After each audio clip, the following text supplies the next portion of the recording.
తెలుగు రాష్ట్రాల్లోకి పూర్తి స్థాయిలో విస్తరించిన నైరుతి రుతుపవనాలు ఎడతెరిపి లేకుండా ఈ రోజు రాత్రి నుంచి మొదలవనున్నటువంటి కుండపోత వర్షాలు. వివరాల్లోకి వెళ్లి వాతావరణ పరిస్థితులు తెలుసుకుందాం. వాటన్నిటికంటే ముందు మీరు మన ఛానల్ సబ్స్క్రైబ్ చేయనట్లయితే వెంటనే సబ్స్క్రైబ్ చేయండి. రాయలసీమకు విస్తరించిన నైరుతి రుతుపవనాల ప్రభావంతో రాయలసీమ వ్యాప్తంగా గత 2 రోజులుగా వర్షాలు మొదలవుతున్నాయి.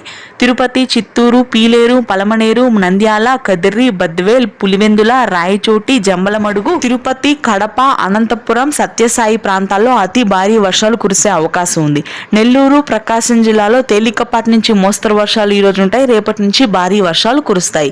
ఇక గుంటూరు, కృష్ణా, కోనసీమ జిల్లాల్లో మాత్రం అతి భారీ వర్షాలు కురనున్నాయి. బంగాళాఖాతంలో ఏర్పడిన ఉపరితల ఆవర్తన ద్రోణి ప్రభావం కూడా అత్యధికంగా మధ్య తెలంగాణ, మధ్యాంధ్ర జిల్లాల మీద ఉండనుంది.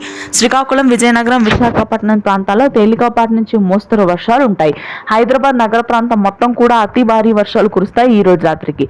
సిరిసిల్ల, మెదక్, కామారెడ్డి, రంగారెడ్డి, సంగారెడ్డి, నాగర్ కర్నూలు, మహబూబ్ నగర్, మెదక్, మంచిర్యాల, జనగామ, సిద్దిపేట, వరంగల్, హన్మకొండ, రంగారెడ్డి ప్రాంతాల్లో అత్యధిక వర్షపాతం ఉంటుంది. హైదరాబాద్ లోని అన్ని ప్రాంతాల్లో కూడా భారీ వర్షాలే నమోదు కానున్నాయి.